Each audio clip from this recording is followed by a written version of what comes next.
my perception was always the Mosel is sort of, it's Bordeaux, Champagne, Barolo. It's one of those canonical wine regions, and so it must be wealthy, and there's a bustling trade and tourism. Then you come here, at least certain areas, certainly where you are, it's different. There's a certain isolation.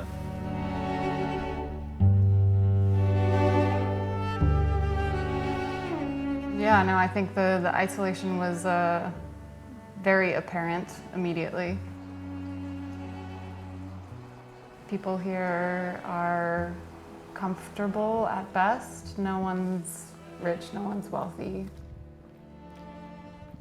And you notice that right away, like everyone's humble. Everyone focuses on their work and their family. Like no one's focused on building a big fancy tasting room. Like there's no time and there's no money.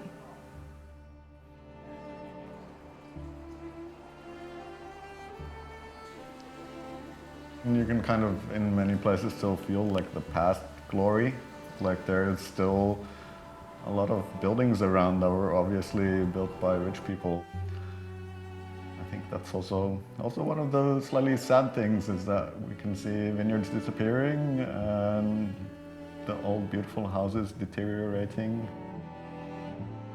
I think that's a driving factor for both of us, though, is like we are intimately familiar with how special these wines are, how special these vineyards are.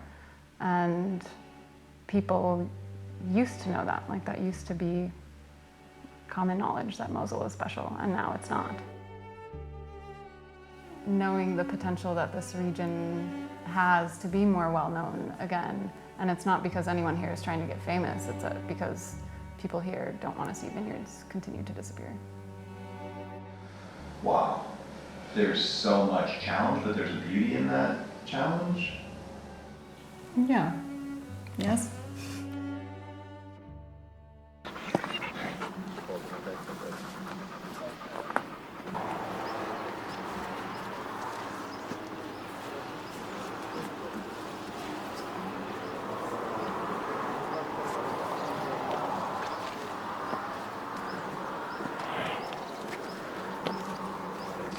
The vineyard we were in this morning in Himmelreich in Aldegund, like before we had the bottom 3 terraces of the vineyard, and we've been staring at the top, I don't know, whatever, the 8 above it for the last few years, saying, okay, that's the original Himmelreich. We would love to have that. There's no way we can do that. Like, we don't have the money, we don't have the time. If we do that, that is like complete financial suicide. And then last year, the people who owned it called us and they said, hey, do you want it or we're ripping it out? It's like, what do you do? Can't be ripped out. No one else wants to do it. Yeah. No.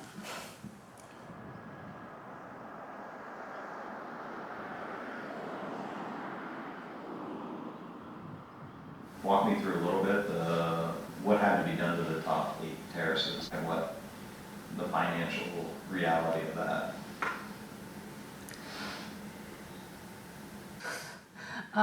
Many things had to be done, many things still have to be done.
Having an outside perspective influences the way that we work, right?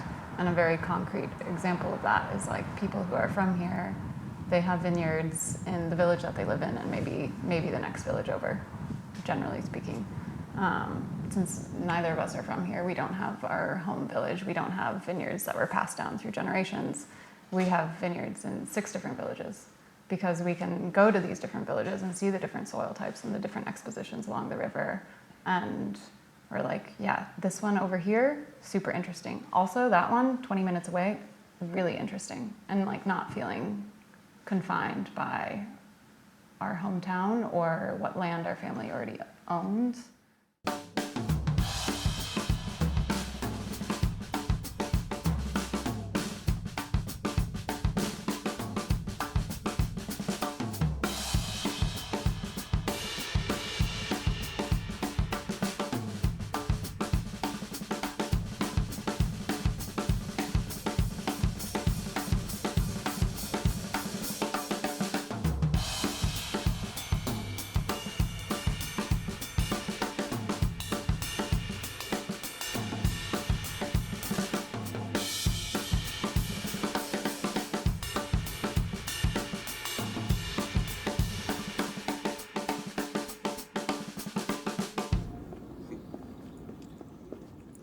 For me, it was never about coming up with some crazy new idea of how to vinify Riesling.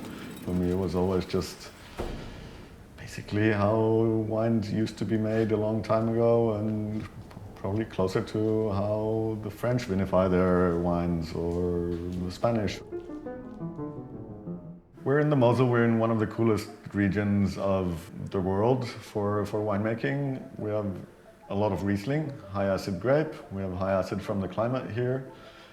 So for us, blocking malolactic fermentation to retain even more acidity doesn't necessarily make sense. What would you say to people who say, like, I want Mosel to be Mosel and I want France to be France? They're not wrong. It's just the world is more complex than that. There is obviously in many regions there is a focus on trying to make the wines more marketable by having a very clear image of what a certain wine should be like, often based on what the majority of the region is doing or was doing at some point in time. Yes, this has been the image of Mosel wine for about, let's say, maybe 100 years, maybe 80 years. Since filtration became accessible to most wineries. If you go back a little further, before there was filtration, most Mosel wines were not necessarily made on this acid and sugar play with a very fruity profile. They were generally aged in wood like we do. They were generally aged much longer. It's the question, what do you call classic?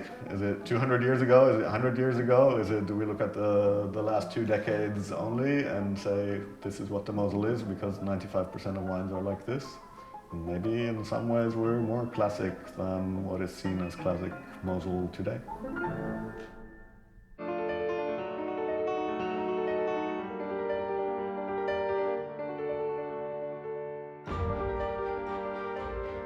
There's certain things to be said about preserving vineyards and stuff like that, but there are situations where we also question why we are doing certain things. And I think, yeah, just beauty and love for a place have something to do with it, because otherwise we would have a very hard time justifying some vineyards. I mean, it's extremely hard work. It's very difficult to make money. It's also incredibly romantic. Both exist. Some days a little bit more of one or the other, but both exist. I mean, whatever. I could keep pulling. I feel like at this point, I'm just mining diamonds for future use.